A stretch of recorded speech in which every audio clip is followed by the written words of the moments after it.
A very good morning to all the students. हम Indian economics में पढ़ रहे थे लैंड रिफॉर्म्स। कल हमने देखा था कि लैंड रिफॉर्म्स की ज़रूरत क्यों पड़ी। एक्चुअली जो लैंड है वो एक किसान के लिए इंश्योरेंस पॉलिसी का भी काम करती है और पेंशन प्लान भी होती है उसके लिए। वो सिर्फ उसके लिए इनकम जनरेट नहीं करती बट एक वेल्थ का काम करती है, एक सिक्योर्ड फॉर्म होती है किसान के लिए। तो लैंड रिफॉर्म्स की ज़रूरत हमें इस वजह से ज़्यादा पड़ी क्योंकि ब्रिटिशर्स के टाइम जो सिस्टम चलते थे उसमें किसानों को बहुत एक्सप्लॉइट किया गया था और इस एक्सप्लॉइटेशन की वजह से जब स्वतंत्रता के बाद किसानों के लिए लैंड रिफॉर्म्स के द्वारा सुधार करना बहुत ज़रूरी था। हमने ये भी देखा 4 सिस्टम्स हमने पढ़ेंगे इसमें कि इंटरमीडिएट्स को एबॉलिश करना, tenancy reforms, ceiling on land holdings and consolidation of land holdings. तो ये चारों जो मेजर्स थे इनको हमने टू एबॉलिश इंटरमीडिएट्स पढ़ा था। उसमें हमने देखा था कि 3 तरह के सिस्टम्स प्रिवलेंट थे, zamindari system, mahalwari system and ryotwari system. तीनों सिस्टम्स की हमने विशेषताएं पढ़ी थी और तीनों सिस्टम्स को एबॉलिश कर दिया गया था बाय 1954। सभी राज्यों ने कानून बनाकर इन सिस्टम्स को ख़त्म कर दिया था और किसानों की फेवर में जो नए नियम थे वो लागू किए गए। दूसरा जो मेन था कि वो सिस्टम्स तो ख़त्म कर दिए थे, लेकिन अब क्या ज़रूरत थी? काश्तकारों के लिए स्वामित्व की व्यवस्था, यानी कि टेनेंसी रिफॉर्म्स। तो टेनेंसी रिफॉर्म्स किस तरह से किए गए? ये हमने रेतवाड़ी जमींदारी व्यवस्थाओं को तो ख़त्म कर दिया, लेकिन अब दूसरी बात थी कि काश्तकारों को भूमि का स्वामित्व प्राप्त हो।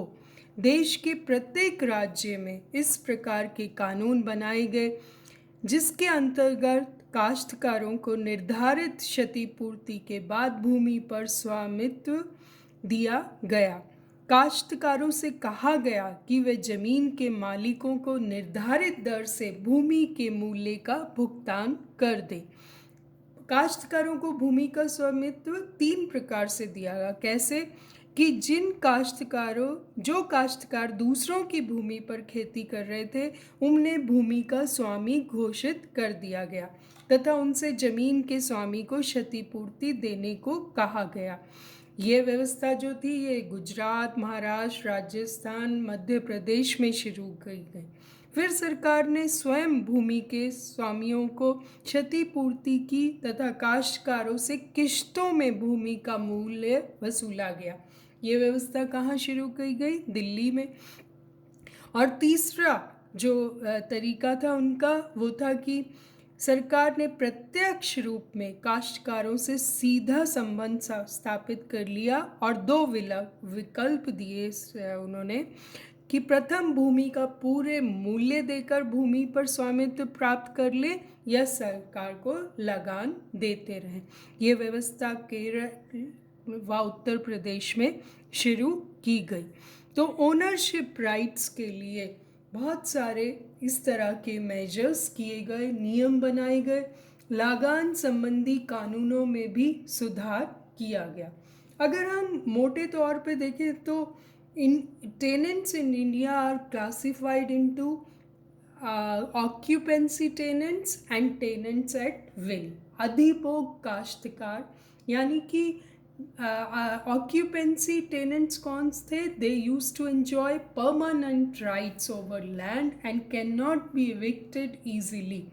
They could claim compensation from the landlords for any improvement।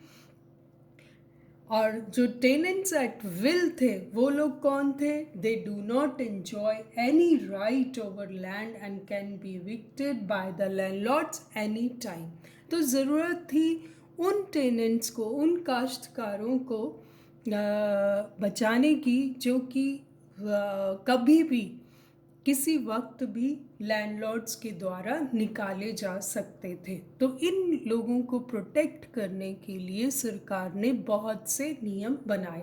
आपको मालूम है कि एग्रीकल्चर स्टेट लिस्ट में आता है, तो स्टेट गवर्नमेंट्स ने बहुत सारे नियम बनाकर टेनेंट्स एट विल को, जो कि जो बिल्कुल भी सिक्योर्ड नहीं थे, उनको बचाया। तो इनको प्रोटेक्ट किया, जो कि स्टेट गवर्नमेंट्स के द्वारा नियम बनाकर। तो इस तरह से दो तरह के काश्तकार थे जिनको टेनेंसी रिफॉर्म के अंडर बचाया गया।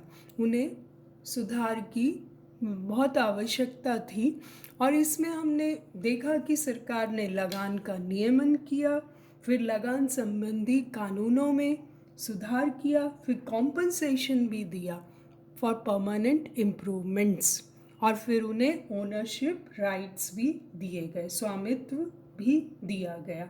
तो इस प्रकार से सरकार ने रेगुलेशन ऑफ रेंट्स भी किया, यानी कि under the British government the rent charge was highly exploitative with no sound economics behind it.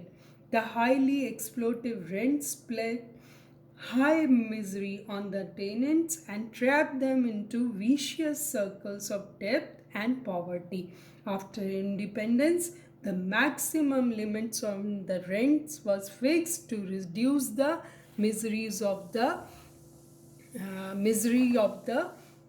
Tenants. तो रेंट को ही फिक्स कर दिया गया कि इससे ज़्यादा रेंट नहीं लिया जाएगा। इसका मतलब यही था कि कोई भी रेंट से बच भी ना सके और उसको पूरे राइट्स भी मिले। ओनरशिप राइट्स जो टेनेंट्स को दिए गए, it has been emphasized by the government that ownership rights of the land should be conferred to the actual cultivator। इस बात का ध्यान रखा गया कि जो एक्चुअली कल्टीवेटर है, किसान है, उसी को ही ये राइट्स मिले। Most of the states have passed laws to transfer ownership rights to the tenants. However, the success of this measure varied widely. कुछ स्टेट्स में तो ये प्रोग्राम बहुत सफल रहा, लेकिन कुछ स्टेट्स में इसमें काम नहीं हुआ, जैसे कि वेस्ट बंगाल, केरला एंड कर्नाटका। ये इन स्टेट्स ने एक्सेप्शनली वेल परफॉर्म किया।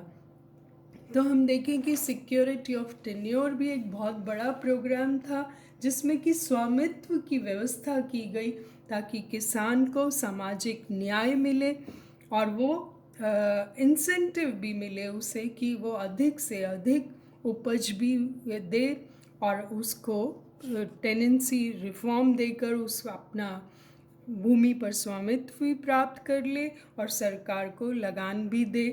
तो इस तरह से टेनेंसी रिफॉर्म किए गए ताकि भूमि सुधार हो और किसानों को उनका हक मिले। हम नेक्स्ट जो है वो कल के लेक्चर में कंप्लीट करेंगे इस टॉपिक को। Thank you so much.